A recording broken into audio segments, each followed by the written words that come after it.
अस्सलामुअलैकुम, आप देख रहे हैं सेठी से सवाल। मैं हूँ सैयदा आयशा नाज, मेरे साथ मौजूद हैं नजम सेठी साहब। अस्सलामुअलैकुम। तो आज के शो में हम बात करने जा रहे हैं मच हाइप्ड मीटिंग जो अलास्का में हो रही थी। इसकी हमने प्रेडिक्शन सेठी साहब से एक अरसे से जानी। जैसे ही अमेरिकन प्रेसिडेंट डोनाल्ड ट्रंप ने इस मीटिंग के लिए वेन्यू और दिन का ऐलान किया था, तो सेठी साहब ने जो प्रेडिक्ट किया था उस पर एक तबसरा आया है व्यूअर का कि सेठी साहब की चिड़िया सिर्फ लोकल खबरें नहीं देती बल्कि वो इंटरनेशनल चिड़िया है। शक की निगाह से देखा जा रहा है सेठी साहब की चिड़िया को। क्या कहना है उस नाजिर का जो सेठी साहब को देखते हैं, पहले वो शामिल करेंगे। सेठी साहब, मुझे लगता है आपके पास कोई देसी चिड़िया नहीं है, आपके पास कोई इंटरनेशनल चिड़िया भी है। अभी आपका मैं शो सुना था तो उसमें आपने कहा था कि ये ट्रंप और पुतिन की जो मुलाकात हो रही है उसके अंदर अभी कोई नतीजा खेज बात नहीं होनी, सिर्फ यही बात होनी है कि आइंदा मुलाकातें करेंगे और ये वो। और अभी ट्रंप ने इस मुलाकात के बाद जाके ज़ेलेंस्की और दूसरों से मुलाकातें करनी है और वही बात हुई है। आपके पास चिड़िया कोई इंटरनेशनल है सेठी साहब? अच्छा, ये शक किस वजह से पड़ा वो बड़ा हैरत अंगेज है। आपका तबसरा शामिल कर लेते हैं जिसमें आपने पॉइंट टू पॉइंट बात ही यूं की है जैसी बनी। मेरा नहीं ख्याल एनी मेजर ब्रेक थ्रू होगी ये, मगर ये जरूर हो सकता है कि तजवीज ये दी जाएगी कि दोनों साइड्स अग्री करते हैं कि ज़ेलेंस्की और यूक्रेन जो है और नेटो जो है वो जो रशिया के जो कंसर्न्स हैं कि नेटो रशिया के खिलाफ नहीं है और ज़ेलेंस्की जो है वो हमारे इलाके जो है रशिया के उनको वापस मिल जाएंगे। और रशिया की तरफ से ये एश्योरेंस या गारंटी मिलेगी कि हम बिल्कुल, हमारा कोई इरादा नहीं है यूरोप की तरफ बढ़ने का, हमारा कोई इरादा नहीं है कि हम यूक्रेन को हजम कर ले सारे का सारा।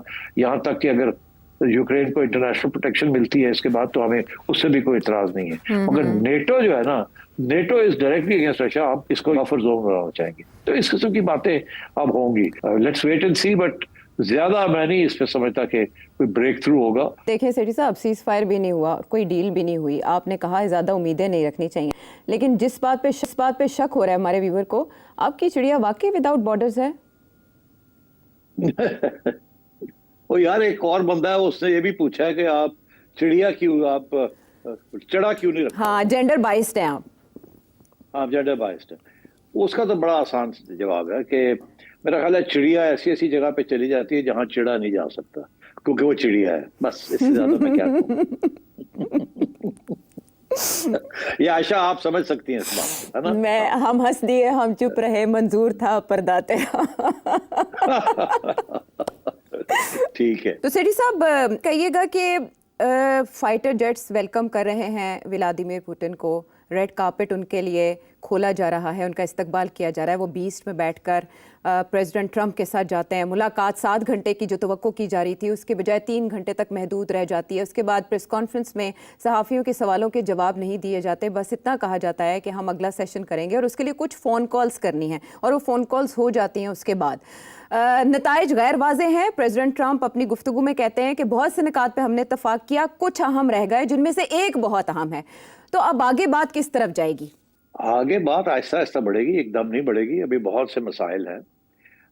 अभी मैं देख रहा था कि एक हेग में एक थिंक टैंक है, उन्होंने एक रिपोर्ट लिखी हुई थी कि जंगें जब होती हैं तो खत्म कैसे होती हैं तारीख के हवाले से जी। तो सीज फायर के जरिए जंगें नहीं बंद होती, ज्यादातर सीज फायर के बाद फिर जंग जारी रहती है एंड सो ऑन। तो जब तक कोई डिटेल्ड पीस एग्रीमेंट ना हो, और पीस एग्रीमेंट्स का भी ये होता है कि कोई गारंटी नहीं होती कि पीस एग्रीमेंट्स तोड़ी नहीं जाएंगी एक साइड से या दूसरी साइड से, और फिर जंग फिर शुरू हो जाएगी।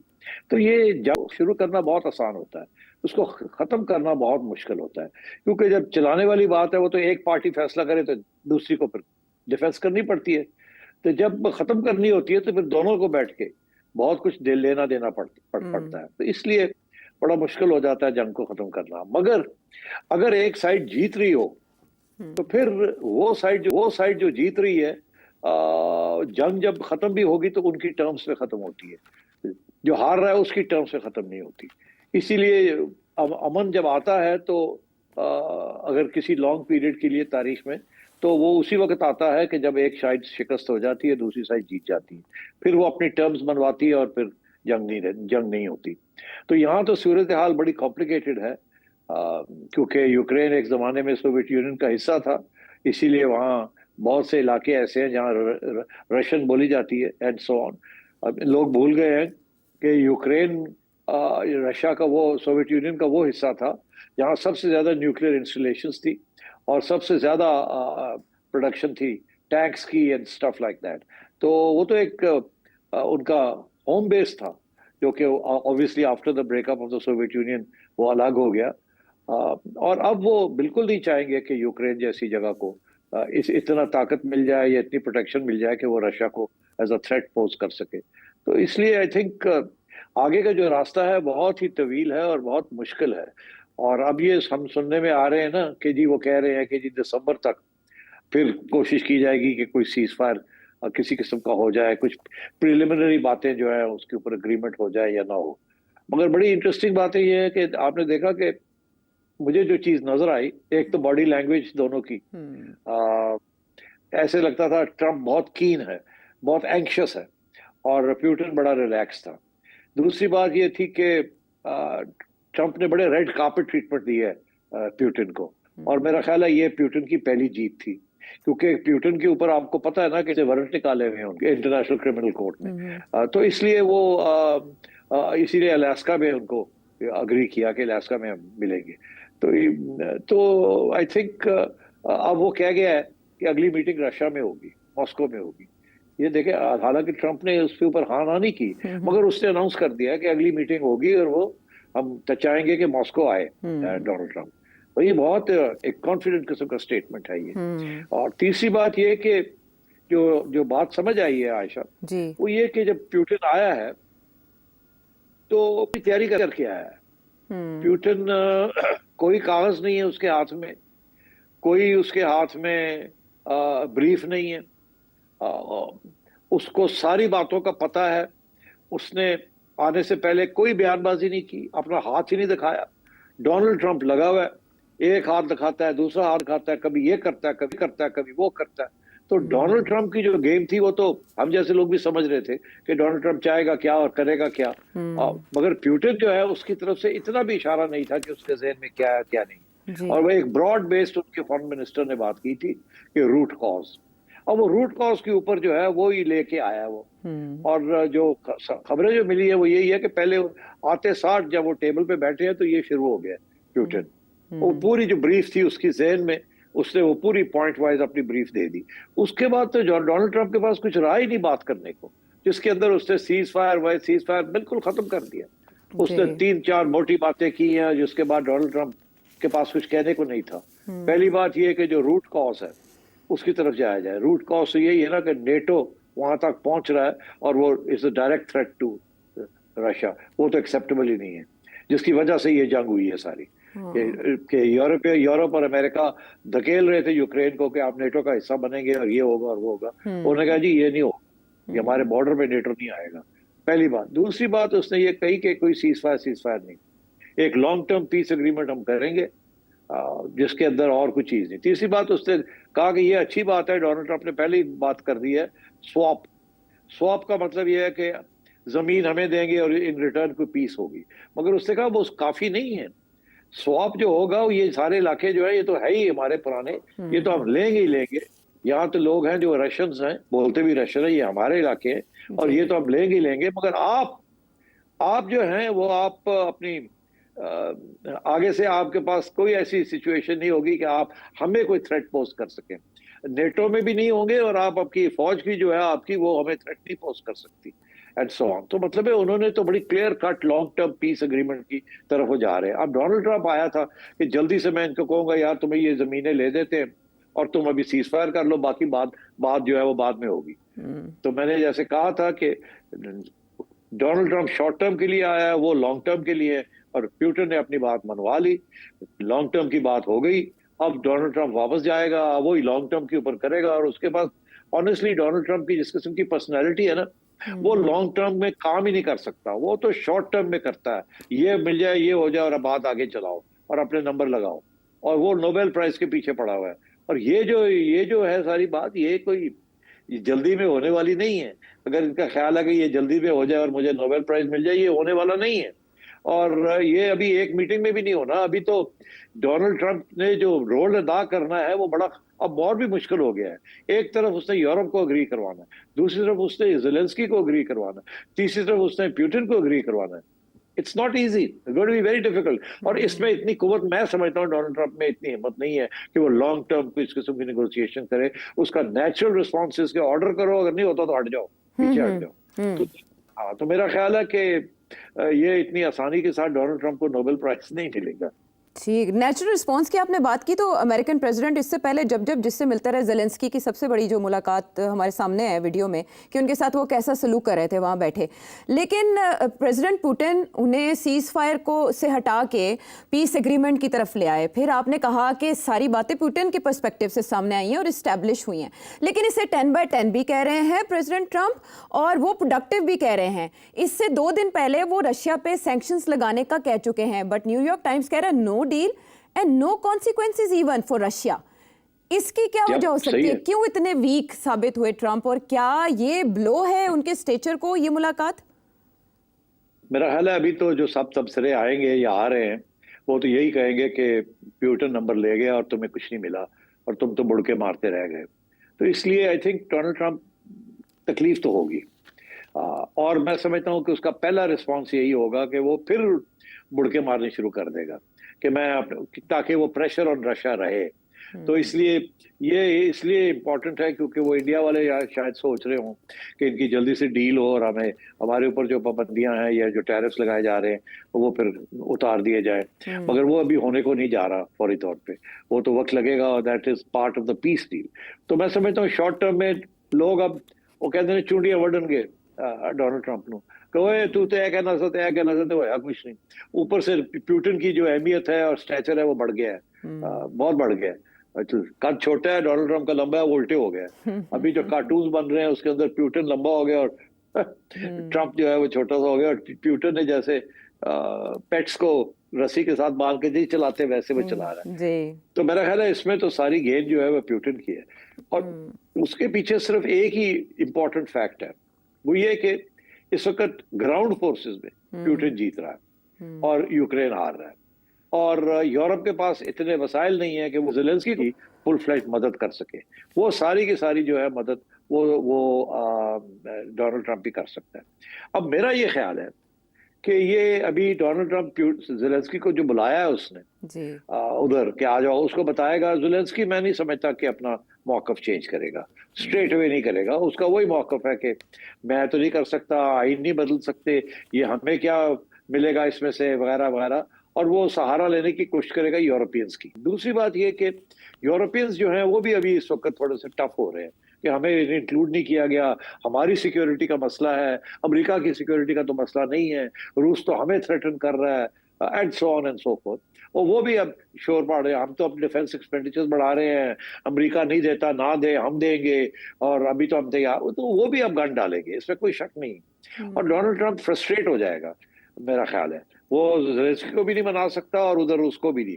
उसके पास सिर्फ एक हथियार है, वो ये है कि वो नेटो को पैसे देना जो है बंद कर देगा, उधर वो ज़ेलेंस्की को हथियार देने बंद कर देगा कि ये और पीछे हटे। अच्छा। मगर क्या रशिया के ऊपर भी साथ प्रेशर रखेगा कि आप भी तैयारी करें? मेरा ख्याल है वो तीनों तरफ खेलेगा। एक तरफ तो वो रशिया के ऊपर और रशिया के दोस्तों के ऊपर प्रेशर रखेगा, इंडिया के ऊपर और चाइना के ऊपर एंड अदर्स, के रशिया के ऊपर प्रेशर रहे, ये ना समझे कि जीत सारी इनकी हो गई।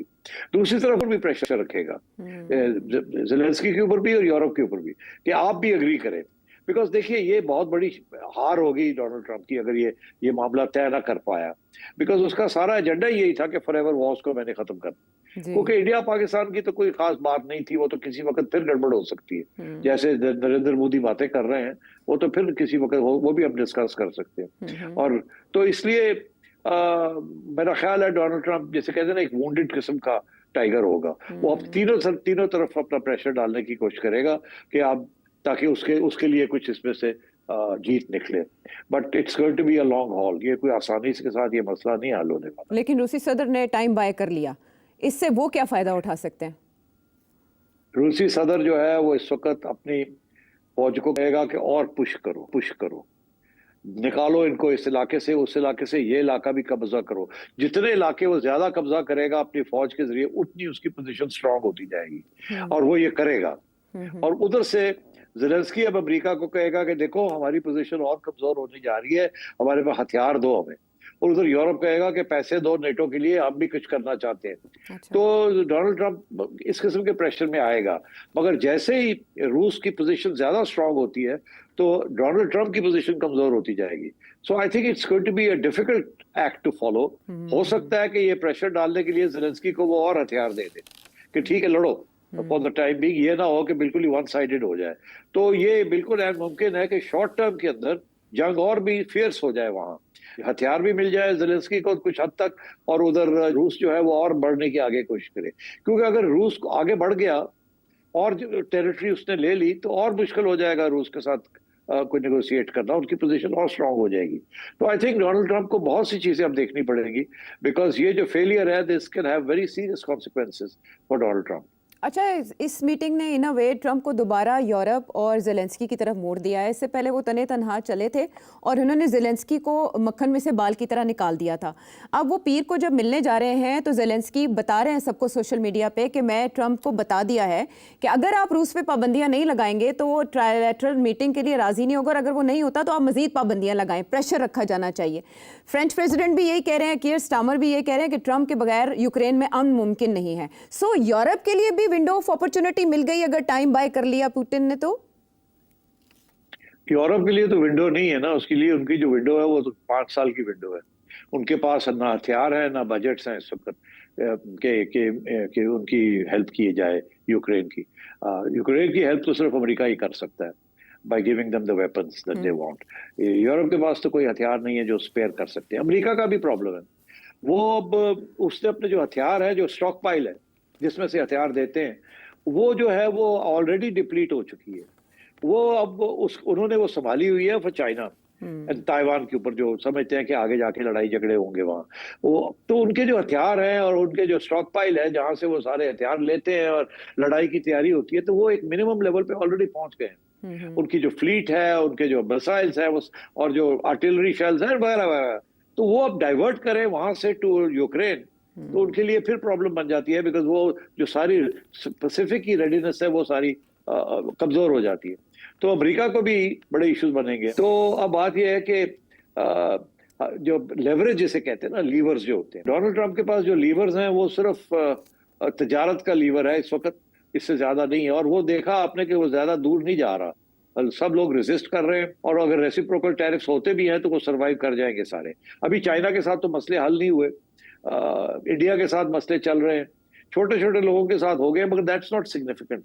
देयर रियल इश्यू जो है उनकी ट्रेड डिफिसिट का, या जो बैलेंस ऑफ पेमेंट्स का जो मसला है उनका, और डॉलर का जो मसला है, वो तो चाइना के साथ है, रशिया के साथ है, एंड सो ऑन। सो इसलिए आई थिंक डोनाल्ड ट्रंप को बड़ा होमवर्क करना पड़ेगा। ये जो है ना जो आओ जाओ और कर दो, वो नहीं चलेगा विद रशिया। रशिया ने उनकी पहली ब्लफ जो है वो कॉल कर ली है, Donald Trump has been exposed and he is very impatient. Putin और ये रूसी ये लॉन्ग गेम खेलते हैं, इनको कोई जल्दी नहीं है। देखे ना, उन्होंने पूरी फौजें इकट्ठी करके भेज दी है वहां, उनके बड़ा नुकसान भी हुआ है, मगर वो पुश ऑन कर रहा है, he is pushing on. And so I think Donald Trump को वक्त लगेगा to convince Zelensky and also Russia and also Europe, तीनों अलग अलग कन्विंस करना पड़ेगा। तो उसका ख्याल था कि मैं जल्दी से सीज फायर करवा लेता हूँ, फिर अल्लाह खैर बाद में क्या होगा, मेरा नंबर तो लग जाएगी। वो नहीं होने जा रहा। बहुत अंडर एस्टिमेट किया उन्होंने पुतिन को और इस मामले को भी। और प्रेसिडेंट पुतिन जो हैं वो फतेहयाब इसके पहले फेज में तो दिखाई दे रहे हैं, लेकिन प्रेसिडेंट ट्रंप के लिए अभी इस जंग के हैं। मंडे को मीटिंग में क्या हो सकता है ये आपने जाना। मजीद बातें, मजीद सवालात एक ब्रेक के बाद।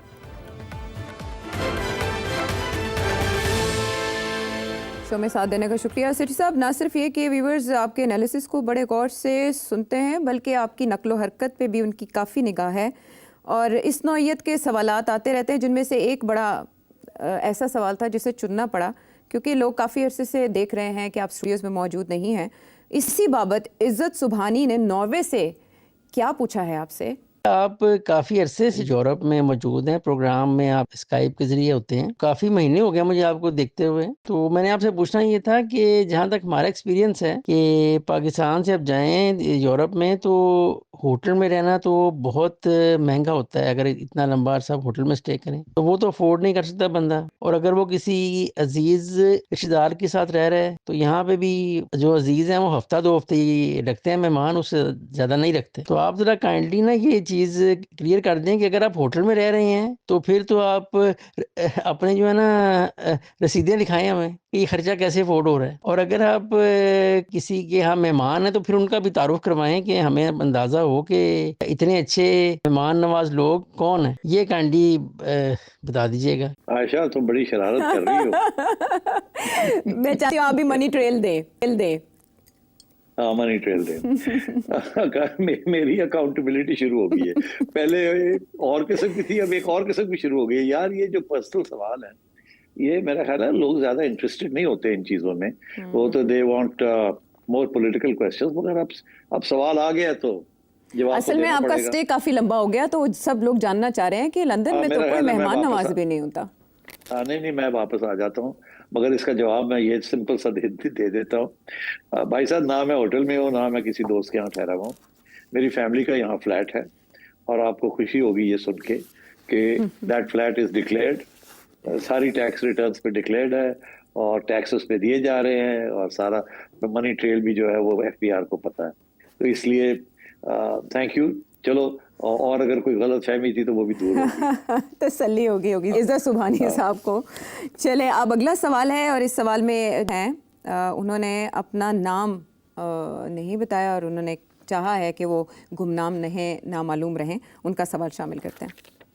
सेठ साहब को क्या कोई रिजेम्बलेंस नजर आती है between the Trump's tariff policy and Napoleon's continental system, और क्या जो इसकी रिजल्ट है, जो इसके इम्प्लिकेशंस हैं दुनिया के लिए, क्या वही होंगे जो कॉन्टिनेंटल सिस्टम के थे नेपोलियन के, और क्या ट्रम्प की पॉलिसी को भी लेटर ऑन उन्हें रिवर्ट करना पड़ेगा, और अगर रिवर्ट करते हैं वो तो क्या वो बैकफायर करेगा यूएस के लिए, या फिर सिर्फ वो बाहर जो दूसरी दुनिया है जैसे ग्लोबल साउथ जो है, जैसे हमारे जैसे कंट्रीज हैं जो कि पेरिफेरीज में आती हैं, क्या उन्हीं के लिए सिर्फ इम्प्लीकेशंस हो गए, या लार्जर इम्पैक्ट को यूएस इकोनॉमी में पड़ेगा। और दूसरा, जैसे कि अभी काफ़ी इमिनेंट है कि दुनिया मल्टीपोलैरिटी की तरफ जा रही है, ग्लोबल साउथ के अंदर भी मुल्क हैं जो कि पेरिफेरी से मूव कर रहे, सेमी पेरिफेरी के अंदर जा रहे हैं, और एक सेमी पेरिफेरी वाली कंट्रीज जैसे कि रशिया, चाइना, ये डेवलप होके कोर कंट्रीज बनने की तरफ जा रही हैं। तो अगर मल्टीपोलैरिटी डेवलप होती है तो what should we expect in future, के would it be a system like matronage imposed Congress system जो था, क्या उस तरह का कोई सिस्टम इम्पोज हो जाएगा कि डिफरेंट एक कंट्रीज का एक गठजोड़ बन जाएगा, और वही कांग्रेस सिस्टम जैसे उन्होंने चलाया था उस तरह चलाएंगी, या फिर डज ही एक्सपेक्ट्स के एक प्रॉपर मल्टीपोलैरिटी डेवलप होगी, और उसमें हम जैसी जो पेरिफेरल कंट्रीज हैं उनका भी कोई इंपॉर्टेंट से होगी इन फ्यूचर इकोनॉमिक। लंबा सारा सवाल। अब बेचारे वो, क्या पता लोगों को कॉन्टिनेंटल सिस्टम नेपोलियन का क्या था और क्या नहीं था। चले, अब मैं बड़ा मुख्तसर सा जवाब देता हूँ, बिकॉज इसको टेक्निकलिटीज में जाने की जरूरत नहीं है। गालबन 1805 1806 में कोई ट्रीटी हुई थी, जिसके तहत नेपोलियन ने बरतानिया के ऊपर एक ट्रेड एम्बार्गो लगा दिया था कि इनको सैंक्शंस लगाए इनके ऊपर। ये तजारत की वजह से और कॉलोनियल पावर बनते जा रहे हैं, इनको टाइट किया जाए, और इनसे यूरोप जो कि नेपोलियन के कंट्रोल में था उस वक्त, इनसे तजारत ना की जाए और इनको टाइट किया जाए। अब वो नहीं चला।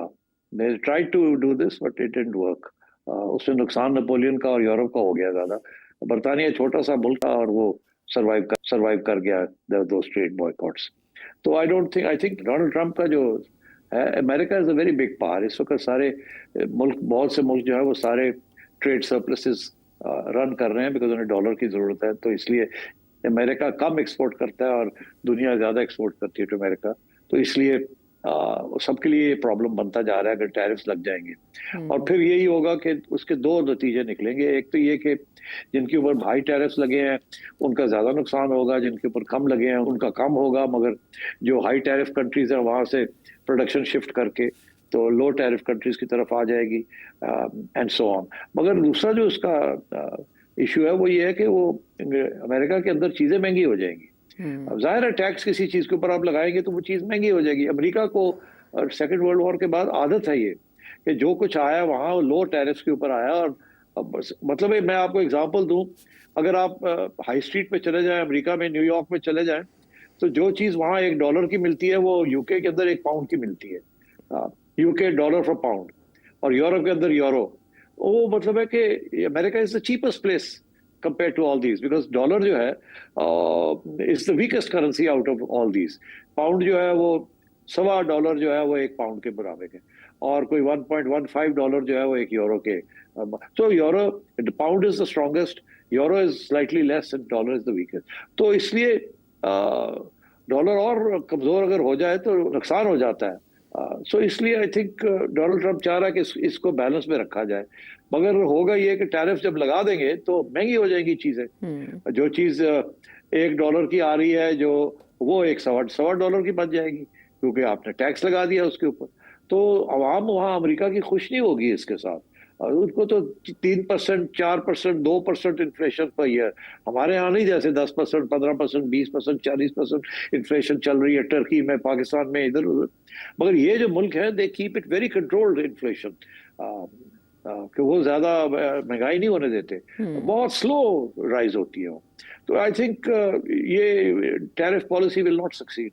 ये कंफ्यूजन क्रिएट करेगी ग्लोबल ट्रेड के अंदर, और मगर ये मसले हल नहीं करेगी डोनाल्ड ट्रंप के। तो डोनाल्ड ट्रंप की जो डिप्लोमेसी है, द यूज ऑफ ट्रेड, ये कुछ अरसा थोड़ा बहुत ऐसे वैसे होगा, फिर ये रिवर्सल होगी इसमें। जब लोग शोर डालेंगे अमेरिका के अंदर कि ये हो गया वो हो गया, तो जाहिर है डोनाल्ड ट्रंप को बैक ट्रैक करना पड़ेगा। और सबसे जो इस पे इशू है, जो कि प्रॉब्लम बन रहा है, वो ये है कि डोनाल्ड ट्रंप चाहता है कि अमीरों के लिए टैक्सेस कम किए जाए। वहाँ लोअर मिडिल क्लास के लिए टैक्सेस इतने हाई नहीं है, जहाँ जो वो कहता है अमीर तबका जो है उसके लिए टैक्स कम किए जाए। वहां से जो रेवेन्यू कम होगी वो इंपोर्ट्स के ऊपर टैक्स लगा के वो पूरा करना चाहता है। मगर जो इंपोर्ट्स हैं, वो जो कंज्यूमर इंपोर्ट्स हैं, स्पेशली जो चाइना से आ रही हैं, इंडिया से आ रही है, पाकिस्तान से आ रही हैं, वियतनाम से आ रही हैं, कैम्बोडिया से आ रही है, बांग्लादेश से आ रही हैं, वो जो, और मेक्सिको से आ रही है, इंक्लूडिंग कनाडा से जो आ रही है, वो सारी महंगी हो जाएगी। But they are for the lower middle class and working class and the middle class. तो मैं ये समझता हूँ कि that is the sort of problem that Donald Trump will confront 6 माह से 1 साल के अंदर अंदर, अगर ये टैरिफ्स जो है इनको लगाना शुरू कर दिया। तो मेरा ख्याल है ये नेगोशिएटिंग टैक्टिक है कि जो अमेरिकन एक्सपोर्ट्स जो हैं वो बढ़े और जो इंपोर्ट्स हैं वो कम हो। मेरा ख्याल है इंपोर्ट्स कम करने के साथ तो टैरिफ लग जाएगा, मगर प्रॉब्लम बन जाएगी। एक्सपोर्ट्स कम करने के लिए शायद कामयाब हो जाए कि जो बाकी मुल्क हैं जहाँ बैरियर्स हैं अमेरिकन एक्सपोर्ट्स के, वो उनके वो कम हो जाए। तो अगर ये कामयाब हो जाता है उसमें, तो उससे अमेरिका का थोड़ा फायदा हो जाएगा। मल्टीपोलर वर्ल्ड के बारे में भी उनका क्वेश्चन है कि चाइना और मल्टीपोलर वर्ल्ड तो अब बनने जा रहा है जी। अब वो खत्म हो गया है एक पोलर अमेरिका का। वो तो एक डायलेक्टिकली आप देखें क्या चीज बढ़ रही है और क्या चीज कम हो रही है। तो अमेरिका की जो हेजेमनी है, एसेंडेंसी है, वो सारी दिन ब दिन साल ब साल कम होती जा रही है। चाइना बढ़ता जा रहा है और अब इंडिया भी बढ़ता जा रहा है। इन लोगों की सबकी ग्रोथ जो है वो 5, 6, 7% चल रही है, और अमेरिका की ग्रोथ है 1%, 1.5%, 2%। तो I think the gap is increasing और soon China will overtake America. And I think जैसे वो होगा, और वो उसमें आईटी का बहुत बड़ा रोल होगा, एंड आई थिंक वो आप अगले 3-4 साल में आपको नजर आ जाएगा कि now China is the predominant power. और ये जो सारा कुछ अब डोनाल्ड ट्रंप की जो कोशिश है किसी तरीके के साथ चाइना को रोका जाए और चाइना के जो इंपोर्ट्स हैं वो कम किए जाएं, अपने एक्सपोर्ट्स बढ़ाए जाएं, it's not going to be possible. America के सबसे ज्यादा एक्सपोर्ट्स जो थे वो 2-3 किस्म के थे। एक फूड था और एक आपके हाई लेवल टेक्नोलॉजी थी। हाई लेवल टेक्नोलॉजी में चाइना जो है वो अब ओवरटेक कर रहा है अमेरिका को, और फूड के साथ अब अमेरिका को तेल भी आपको एक्सपोर्ट करना पड़ेगा to keep the balance of payments system going. America आज तक अपना तेल नहीं एक्सपोर्ट करता था ज्यादा, वो चाहता था कि दुनिया का तेल खत्म हो जाए, अब वो इस्तेमाल कर लें, हमारे पास तेल रह जाए, फिर बाद में हमारे पास एक मोनोपोली हो जाएगी। क्योंकि उन्हें पता है कि दुनिया का जो तेल है वो 30-40 साल में खत्म होने जा रहा है, मिडिल ईस्ट का जो है। तो इसलिए अमेरिका ने अपना तेल जो है उसकी एक्सप्लोरेशन और यूज जो है कम रखी हुई थी। मगर अब वो डोनाल्ड ट्रंप को नजर आ रहा है कि ये भी मुश्किल हो रहा है। तो Donald Trump is now going to increase output of oil, shale gas से oil and try and export it. इसीलिए वो इंडिया को कह रहा है ना, आप रूस से ना लें, हमसे ले लें। तो अब तैयार हो गया एक्सपोर्ट करने के लिए भी अपना एक रिसोर्स। तो इस किस्म की चीजें अब चलेगी आगे, let's see how it works. But multipolar world में वो पूछ रहे हैं कि कांग्रेस सिस्टम फिर उसको गवर्न करेगा, कुछ कंट्रीज का ग्रुप बन जाए, और हम जैसे मुल्क का फ्यूचर क्या होगा उसमें? नहीं, हम जैसे मुल्क वही है, वील हैव टू बी। अभी फील्ड मार्शल साहब ने एक बड़ी इंटरेस्टिंग बात की है, मेरा ख्याल है मैं जवाब उनके कंधे पे से फायर करूं। वो कह रहे हैं कि हमें पता है कैसे डील करना है, चाइना एक तरफ और अमेरिका एक तरफ। तो हमें पता है कैसे दोनों को साथ साथ रखना है। तो मेरा ख्याल है बहुत से मुल्क जो है वो यही करेंगे, वो एक कैंप पे नहीं जाएंगे, दूसरे कैंप पे नहीं जाएंगे, वो दोनों खेलेंगे दोनों के साथ। अच्छा। मगर कैंप्स बनने जा रहे हैं, और कैंप में एक कैंप का leader will be China.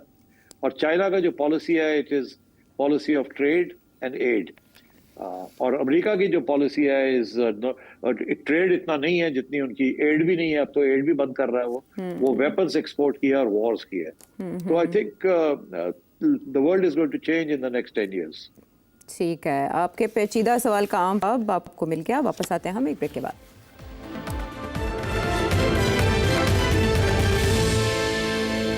Show में साथ देने का शुक्रिया। और अब क्योंकि आलमी सतह पर पाकिस्तान के सितारे जो हैं वो अच्छी पोजीशन में हैं, इसी से जुड़ा हुआ एक सवाल कराची से पूछ रहे हैं जमील खानजादा। अभी जो हमारे ताल्लुकात इतने अच्छे सारी दुनिया से हो रहे हैं, तो हम अपने पासपोर्ट को अपग्रेड करने के लिए कोई कोशिश क्यों नहीं करती हमारी गवर्नमेंट को चाहिए कि इस वक्त वो अपने पासपोर्ट की वैल्यू भी थोड़ी सी बढ़ाएं, या हमारी कोई ऐसी गवर्नमेंट की ऐसी कोई प्रायोरिटी नहीं है कि इसको बेहतर किया जा सके। इंडिया की देखें, हमारा देखें, हमारे पासपोर्ट की तो कोई वैल्यू ही दुनिया में नहीं है। जब हमारे ताल्लुकात अब पूरी दुनिया से इतने अच्छे हैं, तो इसको बेहतर बनाना भी तो हमारी तरजीहात में शामिल होना चाहिए। पाकिस्तान की किसी हुकूमत ने पासपोर्ट को कमजोर नहीं किया। पासपोर्ट को कमजोर पाकिस्तान की अवाम ने किया है। पाकिस्तान की अवाम जो एक्सपोर्ट हमने की है, और पाकिस्तानी जब बाहर जाते हैं वो जिस किस्म की हरकतें कर, उसकी वजह से आपका पासपोर्ट कमजोर हुआ है। अब इससे ज्यादा मैं नहीं कहना चाहता। हाँ, पाकिस्तान कुछ अरसे से ऐसी सिचुएशन में काफी एक्सपोर्ट किया हमने मैन पावर, मगर आप देखेंगे जब भी, और उसमें एक ऐसा डायमेंशन था जिसकी वजह से मैं समझता हूँ हमारी रेपुटेशन, इंटरनेशनल रेपुटेशन कमजोर हुई है। वो ज़ियाउल हक साहब के ज़माने के बाद दो चीज़ें जो थी जो कि नागुज़ीर निकली from the point of view of the west, जहाँ आप चाह रहे हैं कि पासपोर्ट कमज़ोर हो गया है, वो इसीलिए कि एक ही हमारा न्यूक्लियर प्रोग्राम और एक export of Islamization, quote unquote. वो तो इसीलिए जब भी कोई हादसा होता था, एक्ट ऑफ टेररिज्म होती थी, तो इमीडिएटली या वो मुसलमान के ऊपर आती थी बात, या वो पाकिस्तान पे पहली कि वो पाकिस्तानी है। लड़ाई झगड़े जहां भी होते थे पाकिस्तानी। जहां भी यूएई में आप चले जाएं, आप देख ही रहे हैं कि उन्होंने आपके वीजे बंद किए। ये कोई पाकिस्तान हुकूमत का तो इसमें कोई रोल नहीं है ना। पाकिस्तान हुकूमत तो आपको फैसिलिटेट करती है पासपोर्ट दे के। पासपोर्ट की हिफाजत जो है वो आवाम करती है ना, सिटीजन्स करते हैं, अपनी शोहरत करते हैं, अपनी इज्जत करवाते हैं लोगों। आप जहां जिस मुल्क में जाते हैं वहां उनकी कानून की इज्जत करते हैं। ये नहीं कि वहां जाके उनके कानून तोड़ते हैं आप, और आप हरकतें ऐसी करते हैं जिसके साथ बदनामी मुल्क की होती है और आपकी होती है। तो आई एम सॉरी टू से दिस, बट कुछ लोग होते हैं जो ये करते हैं। 90% ऑफ पाकिस्तान के जो लोग बाहर जाते हैं वो अच्छे लोग हैं, वो अच्छे काम करते हैं, मगर हमेशा ऐसे लोग निकल आते हैं जो कि कोई ऐसे काम करते हैं जिसके साथ बदनामी होती है। यूके के अंदर भी इस किस्म की सिचुएशन है, और जगह पे भी इस किस्म की सिचुएशन है। तो आप अपना रवैया बेहतर करें जिन मुल्कों में आप जाते हैं।